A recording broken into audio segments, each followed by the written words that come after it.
Ahoy there, mates. Welcome aboard the VHS Pirate Ship. I'm Captain Adam, and welcome to the show and tell that treats you well. It's Captain Adam's show and tell. Welcome to the show. I'm happy you're here. I'm always happy to talk to you about tapes and all kinds of stuff. I hope you're doing well out there. I really do. But, maybe you're not. Maybe you got some turmoil happening right now. Maybe you got some bad stuff going down. Maybe you got some crap happening. You got some crapping, for lack of better term. But I want you to know it is going to be all right, despite how much it seems like it's not going to be right now. But it is. Everything always turns around. You just, please, I encourage you to stay positive and keep the faith and look onward and upward. Put your trust in God and look to Jesus Christ, and everything is going to be all right. You can trust me 100% on that. I'm not blowing smoke there. And I want you to keep in mind that there are people behind the scenes rooting for you, cheering for you, praying for you. Hey, I'm one of them. I'm here for you. This is your old buddy Captain Adam reminding you to stay positive and keep the faith and, just always look onward and upward. It really makes all the difference. It truly does. So I want you to do well. I want you to be well. And, I want you to be well. What can I say? I'm happy you're here, and I hope you continue to be here. And I want you to know that everything is going to be all right. Please believe that. Well, here we are again. Another show and tell, part 3 of my RCA Columbia Home video collection. I didn't think it would be going on this long.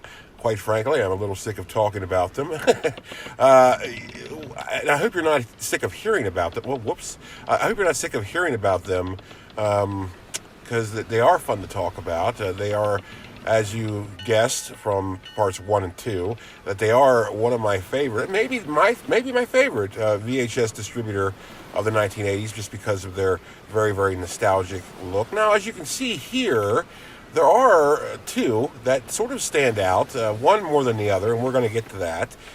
There's not as many in this show and tell today. What this is what I just didn't have room for the previous 2 episodes. They just kind of went on a little too long for my liking. I don't like putting out videos that are more than 40 minutes. 40 minutes is really the extreme maximum. I don't particularly care for long form videos because I sort of, anybody out there that does long form videos, I want you to know I do watch them. It takes me a while because usually you got 5-minute increments is what things allow. Now, sometimes I will watch the whole thing in one big chunk, but usually 5 minutes is the average, and that seems to be the average for every YouTube viewer out there because, this stuff happens. You got stuff to do. Usually you just kind of want to watch a short little video to kill some time or whatever have you. So long form videos, I don't particularly care for them for not just for that reason, but for another reason. Like if I were to try to export a video that was an hour or so long, my laptop would punch me in the face, let alone it would take so long for YouTube to upload it because that's just how it works. But, so I try to keep them as short as possible. Now, I know you're probably saying, geez, Adam, you probably would do better if you didn't do all these shout-outs you do in your videos. That seems like it takes up a lot of time. Well, I'll tell you what, it's not like you're wrong about that, but I do want to do shout-outs, and I'm going to do some right here. I want you to check out VHS Mikey. You probably already know about him. If you don't, definitely check him out. The link to his channel will be in the description. He is a very, very fun guy. Very, very fun channel. If you're into VHS, if you're into 1990s nostalgia and some 1980s nostalgia, if you're into just fun stuff, you're going to be in the VHS Mikey. He is a really, really fun dude. I really, really I love him. He's very friendly, very nice guy, very wholesome guy. It's a fun channel. It really is. It makes you feel good. It brings back a lot of memories, and the way he does his videos are very, very, very, very well done. So look for his link in the description below. VHS Mikey, he's on YouTube, he's on Facebook, he's on Instagram. He should be on your mind. VHS Mikey, please check him out. And of course, I like I said on the last episode of the show and tell, part 2 of my RCA Columbia Home video collection, I am doing live streams again with the great Rob at Rob's Vintage Video here on YouTube. And please check his channel out as well. Very, very VHS heavy. If you're into VHS, and you probably are if you're watching the show, you will certainly like Rob's Vintage Video. Fun channel. and I'm happy to be doing live streams with him again. And so check us out every Friday night at 7 p.m. Eastern Standard Time here in North America. So over at Rob's Vintage Video, it's a Friday night tape talk with Rob and the Captain. Always a fun time to talk to everybody out there and to talk to Rob. It's a good time. So please subscribe to subscribe to Rob's Vintage Video, subscribe to VHS Mikey, and you know what? Your life's going to be a little bit better for it. They're fun channels. Check them out, most certainly. So yes, here we are with part 3 of my RCA Columbia Home Video VHS collection. Why is there 3 of these? Well, I'll tell you.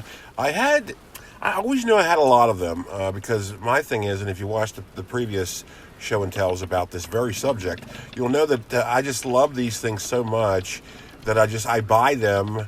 It doesn't even matter if I like the movie or not. And some of these are they're films I don't even like. I just want the VHS because they look so good together. That was part of the appeal of these, was you're supposed to line them up on your shelf. Makes you look like you have a pretty legit video library because they're all very uniform. That's one of the things I love about these. Well, I guess I don't know, you could say that's the only thing I love about this VHS collection, this home video library of the RCA Columbia Home Videos, just because they look so nice together on your shelf. And I am all about shelf aesthetics, so that is why I always try to get all these as I possibly can, and maybe one day I'll have all of them. That's pretty insane because there were a lot of them. And yeah, so I do have a lot in my collection, so I'm, very, very foolishly thought I could fit all of these into one episode. It just wasn't happening. Way too many of them. So check out part 1, check out part 2, and here you are checking out part 3.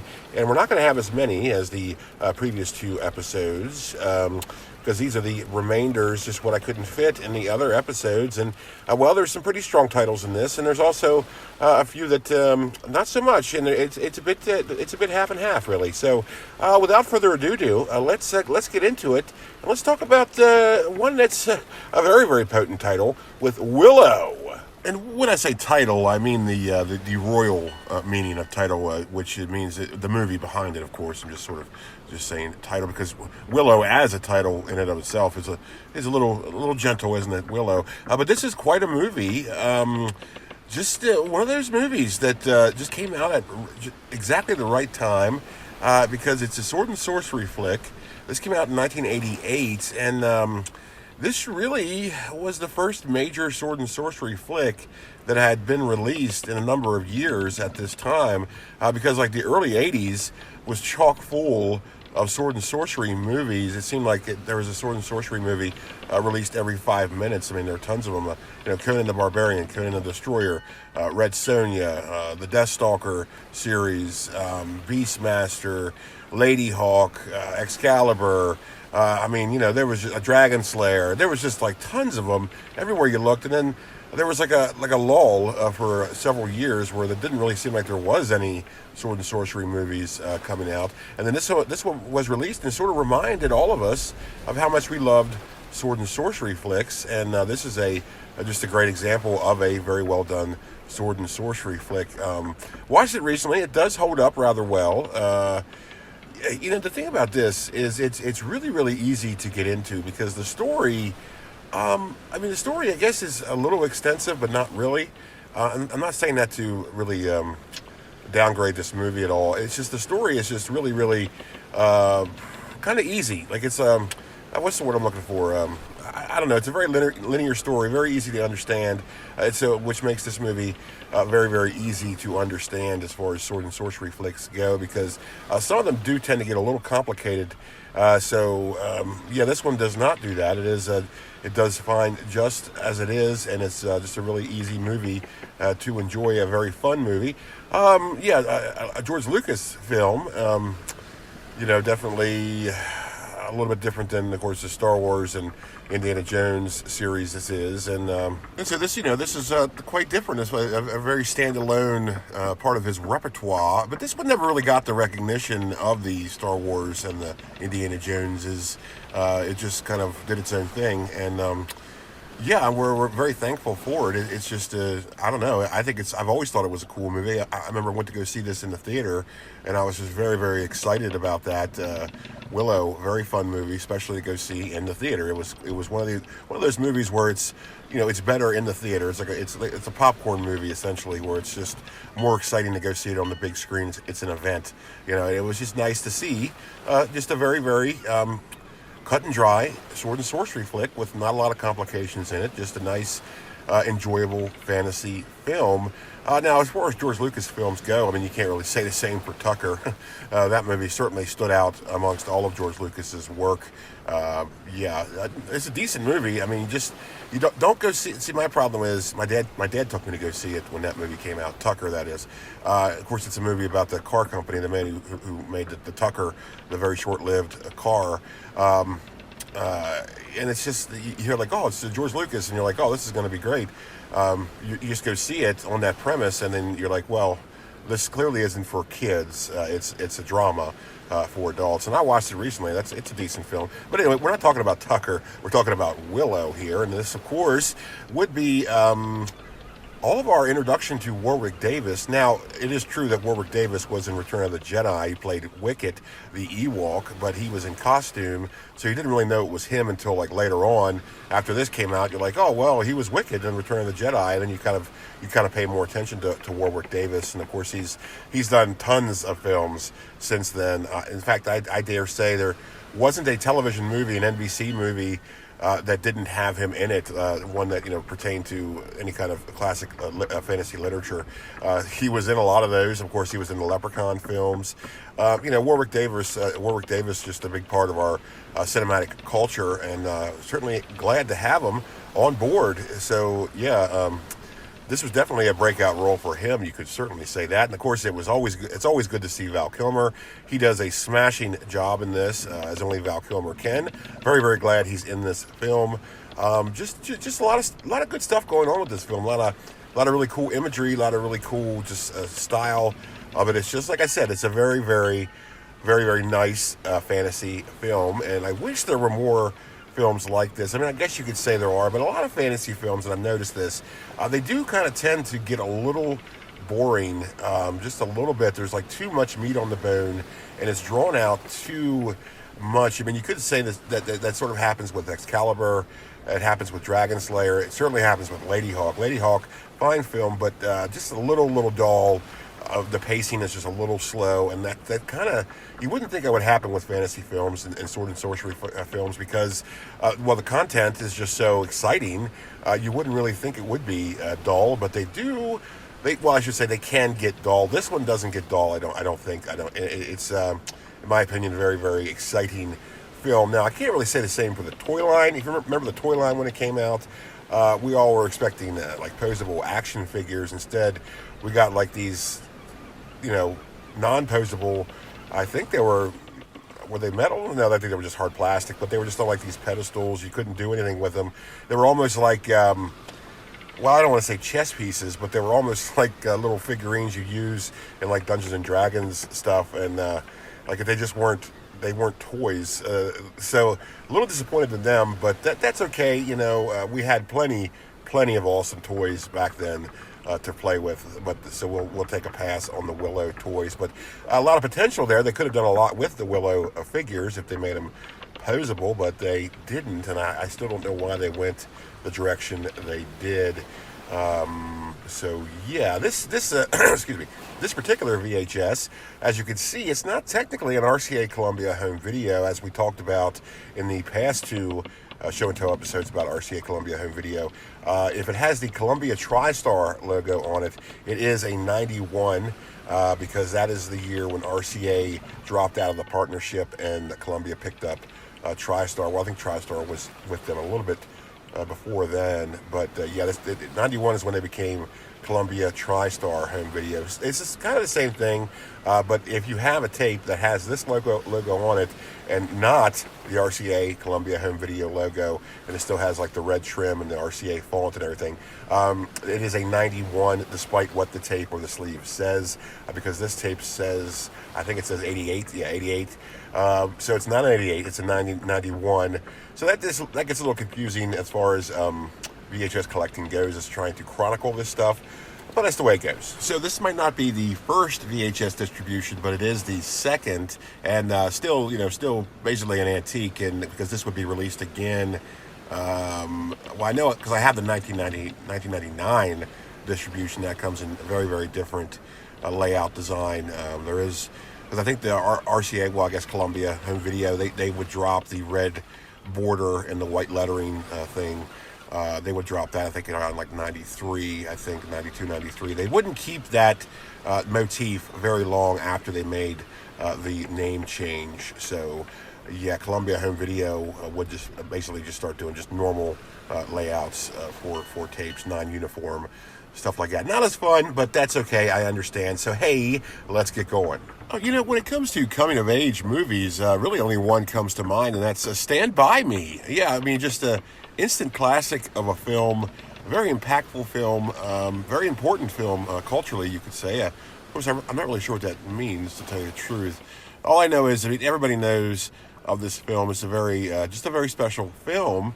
Came out in 1986. This is a 1987 distribution, so I'm going to go ahead and say this is the first VHS distribution of Stand By Me. It's in the closed box, which RCA Columbia Home Video did that with most of their releases through this time. As you know, if you watch the first two RCA Columbia Home Video Collection show and tell videos, and this is one of them. Of course, as we mentioned in those two episodes, it seemed like RCA didn't always do that with all of their releases. Sometimes they would just have a normal sleeve, and it never really seemed like there was much of a like a congruent method to that. It just seems like some movies were released in a normal slip sleeve, and others were released in these boxes. Now, of course, in the later part of the 80s, I guess like 89, they would just go with just the normal slip sleeves as it is. But it seemed like the years prior to that, they would do some releases with the slip sleeves, some releases with these boxes, and I don't know why, and that's okay. I certainly appreciate these boxes, as I mentioned in either part one or part two. As far as the design goes, it is almost like just an extra step to get to the tape. A slip sleeve is much, much easier for the viewer. You can just slip it on out. This is why they call it a slip sleeve. But this, you actually have to open the box, and sometimes it's harder than it really should be to do that, because some of these get stuck in there. But anyway, that's definitely nothing worth complaining about there. I still like the closed box. It was a pretty good design, but again, I should say, for production cost, I mean, it's just more material, and I guess it seemed like it was easier and cheaper to do the normal slip sleeves. But anyway, yes, Stand By Me, a very important film, written by Stephen King, and I think this was a surprise to most of us, because we find out that Stephen King did more than just horror stories. He would also write just stories, and this is one of them. Just a great movie.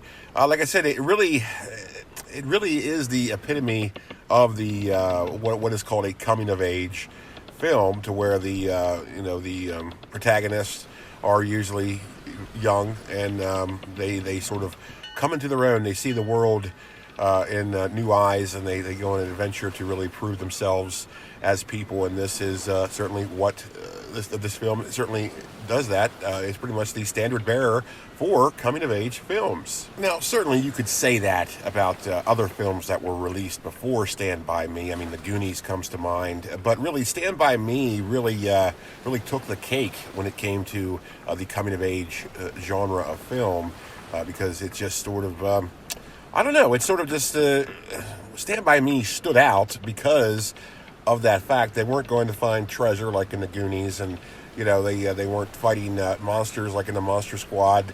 They were going to find a dead body. They were just going on a summertime adventure, and it's a little relatable if you grew up in that kind of a town, a small town, like a rural town.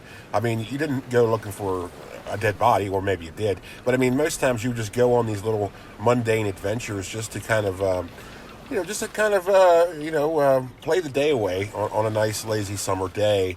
Of course, their adventure takes them several days, but, sometimes you would just do that with your friends, just go off looking for stuff, whether it be this hidden creek you found to go look for crawdaddies or whatever. It's all about just summertime adventure, and they just happen to be looking for a dead body. And in the meantime, they really come into their own and have a special experience with each other, and this very memorable adventure of theirs. And of course, they're being followed by the evil Kiefer Sutherland the whole time, as a very young Kiefer Sutherland. How do you say his name? Kiefer Sutherland is the bully, and he's excuse me, and he's after them and all this. And there's a lot of exciting stuff going on. Just a very pleasant movie to watch. Like I said about the Goonies and Monster Squad, I do refer to the Goonies, Monster Squad, and Stand By Me as the trifecta of coming-of-age films. Now, you probably don't agree with that. Maybe you don't think that Monster Squad should be in that category, but it very much is. It involves kids going on a life-changing adventure, and that's exactly what happens in the Monster Squad. It's what happens in Stand By Me. It's what happens in the Goonies. So therefore, I consider the Goonies, Stand By Me, and Monster Squad the trifecta of coming-of-age films. Now, like I said, there are many more in that sort of a subgenre of film, but those three, I would say, are the most memorable, at least to me. Certainly, Stand By Me has got to be number one as the most memorable coming-of-age film. So yes, Stand By Me, definitely one of my favorite movies. It's definitely on the top 30 list of favorite movies. Just a very, very interesting movie, exciting movie, adventuresome movie. I mean, when it comes to adventure movies, certainly you have to put this at the top of the list, at least in the top 7 of great adventure movies, maybe top 10. I don't know. I'm going off on a tangent here. So why don't we keep things going here? Let's see what we got next. One of the awesomely curious things about the early 80s is that they were chock full of really memorable movies. Here we have Starman, released in 1984. Another rather impactful film, great film. It's an interesting film because it's the old friendly alien motif, but this doesn't really include any sort of practical effects. There's no animatronic alien. There's no guy in a alien costume. There's no puppets. It's just Jeff Bridges acting weird and acting like an alien would. So it's an alien film that really doesn't include any aliens. I mean, it does, but you wouldn't know it just to look at it. And it really is a testament to Jeff Bridges' acting ability to act like someone who's not from this planet without looking like someone who's not from this planet. Just a very great role for him. Very good, very, very well done performance from him. And of course, Karen Allen is in this. Does a smash-up job. This is another very, very good Karen Allen film. Of course, she was in Raiders of the Lost Ark, and later she would be in Scrooged, and much later she would be in The Sandlot. And Karen Allen, just a real, very underrated actress. I think I really do. Does a phenomenal job in this. This particular VHS is a 1985 distribution, which I'm going to go ahead and say it's the first VHS distribution of Starman. No, I tell you, this not in the best shape. Plays just fine, but looks awful.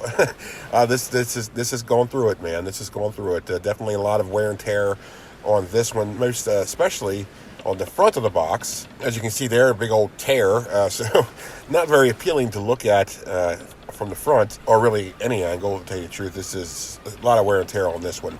A lot of character, a lot of patina. But this is, as you noticed, another closed box. RCA Columbia Home Video release, so it's an early release. Love having this one. This one you don't find too often. Now, I did find later on Good Times would release this in 92, I think.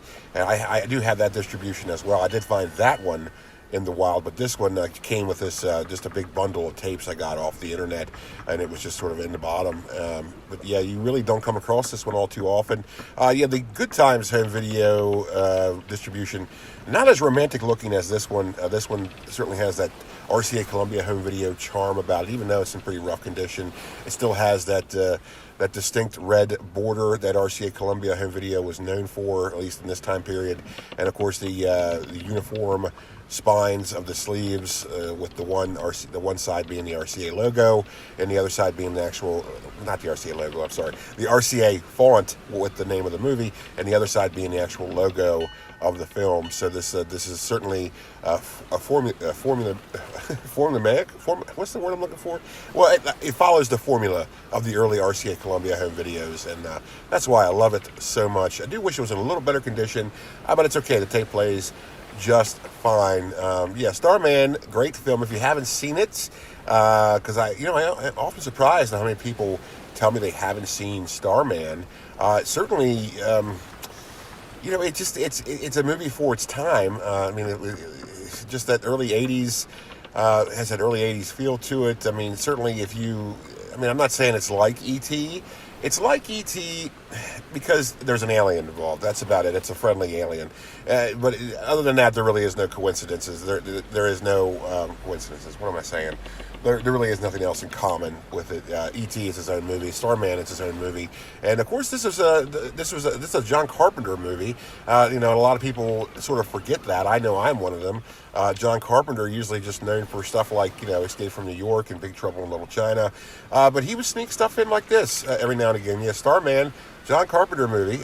It's just a really, really good movie. Like I said, if you haven't seen it, certainly watch it. If you haven't seen it in a while, watch it again. I think you're gonna get a kick out of it. If you didn't care for it the first time you saw it, give it another chance. I think you're going to like it.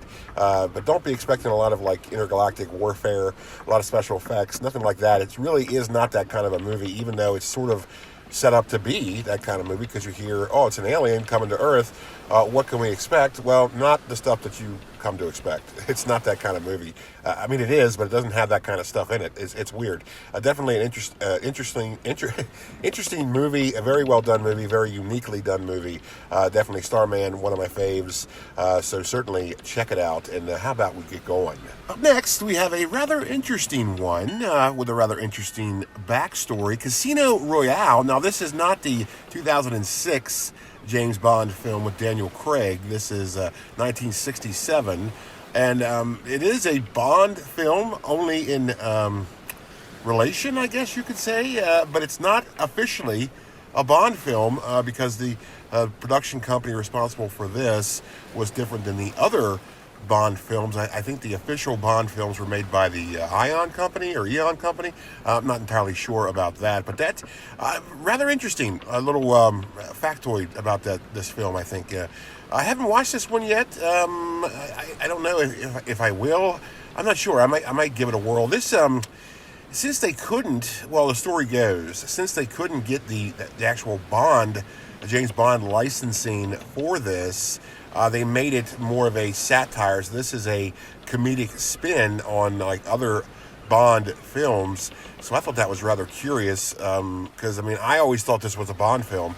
It turns out it is, but it isn't. So how interesting is that? I found this one in the thrift store.